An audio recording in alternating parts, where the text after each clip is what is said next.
Туған ағамнан қалай жеріндім.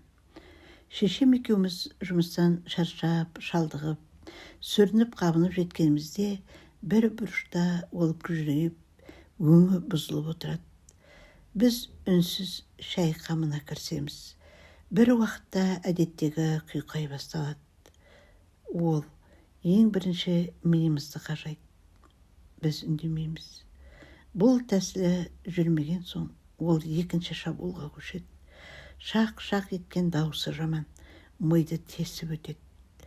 Оған да шыдаймыз. Бөтен емес қой. Алайда ол дегеніне жетпей қоймайтынын білдіріп, ендігі кезекте жан жақтағыны лақтырып, шағатындарды шағып, сындыратынды сындырып, тіпті шешеме тұра жүгіреді.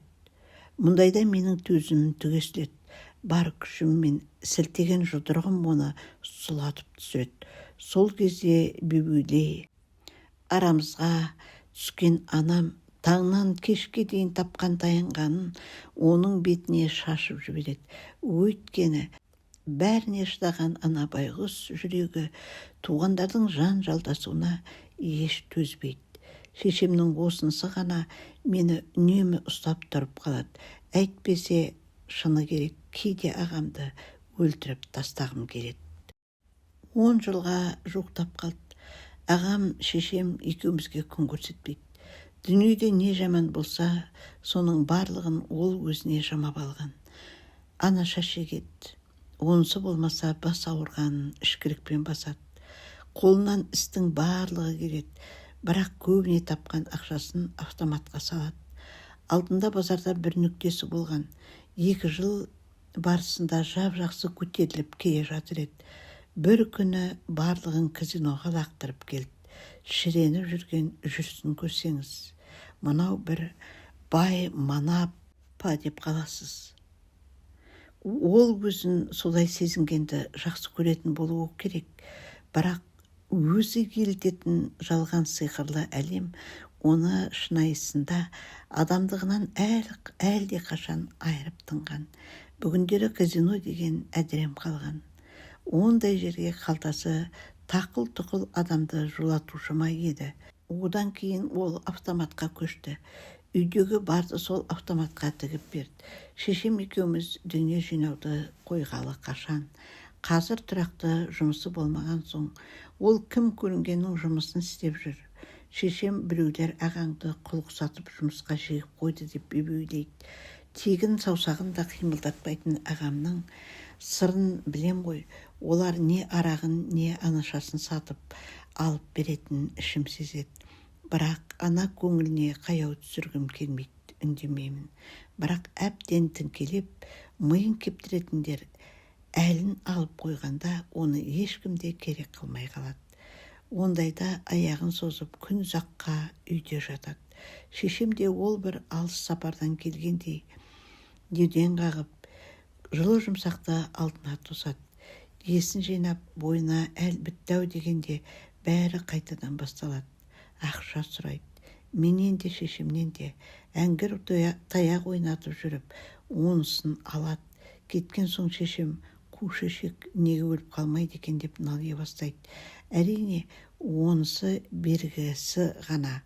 Жартысын ішкілікке, жартысын автоматқа салып, содан ағам жоғалады. Сол күннен бастап шешемнің екі көзі төрт болады. Жол жаққа бағыштап қарайлай береді. Мен ештеңені байқамағандай жүре берем. Жоғалудың арасы ұзай бастаса, уайымнан шешемнің жатып қалатыны бар. Әрине, бір жері ауырады ғой. Онысын білдірмеуге тырысады. Бір қара тер басып тұрғаны деп қояды, арасында ыңырсып. Мұндайда менің аяқ астымдағы дүниенің барлығы астан-кестен боп төңкеріліп түскендей болады. Ана сүмелекті тауып алып, ит басын терісіне қаптап, өлімшетіп сабап, тіпті өз қолыммен бауыздап тастағым келеді. Қан басқа тепкен де жату қайда, жынды ұқсап атып тұрып көше жағалап оны іздей бастаймын. Автомат дегеннің барлығы қала сыртына көшірілді деген бос сөз.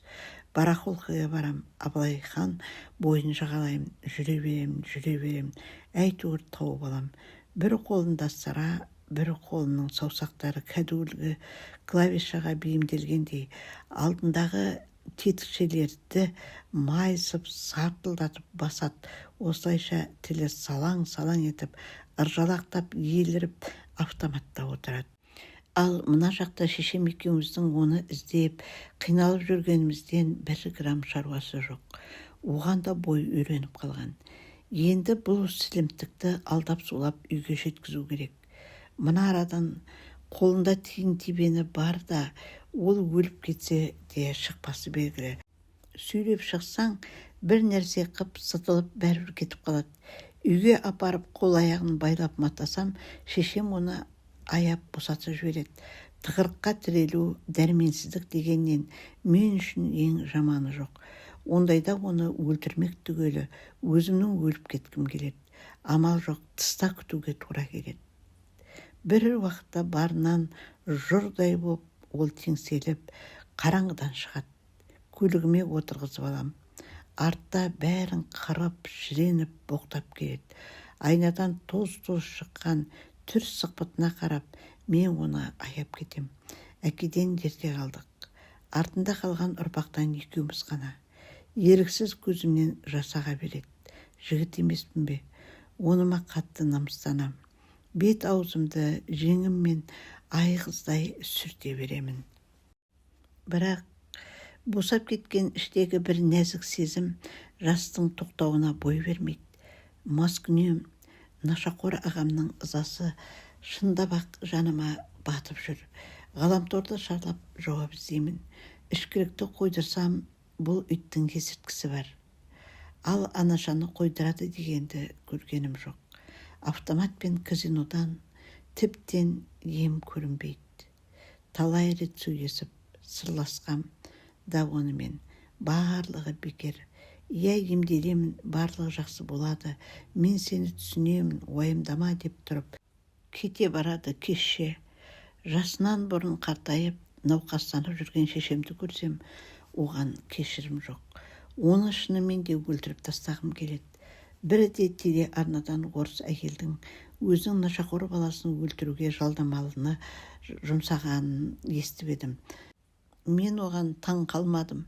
Белгілі бір деңгей байғұс әйелді түсіндім. Өйткені мен де сол секілді ағамнан құтылудың амалын таппай жүрмін. Сабырым сарқылды, төзім түгесілді. Мүмкін сіздерден көмек болар деп өздеріңізге хат жолдап отырмын. Делінген тығырыққа әбден тірелген балаң жігіттің сары уайымға толған хатында. Сіз қандай ой қосасыз оқырман? Мүмкін араларыңыздан осындай ауыр халді еңсерген адамдар табылып, өз тәжірибесімен бөлісе отырса, жақсылыққа да, басқасы да осы тектес тағдырларға да жақсылық жасаған болар едіңіздер. Құрметті оқырман, әңгіме Facebook желісіндегі әсерлі әңгімелер парақшасынан алынып оқылды. Егер әңгіме ұнаса, арнаға тіркеліп, лүпіл басып, пікір қалдыруларыңызды сұраймын. Менің арнамда осындай әдемі, тәрбиеге толы, ғибратқа толы әңгімелердің көп екен. Сондай-ақ салт дәстүрлердің шығу тарихы, жаңа өмірге деген мотивациялық қағидалардың да бар екен. Естеріңізге сала кеткім келеді. Келесі менің арнамда кездескенше, қош сау болыңыздар.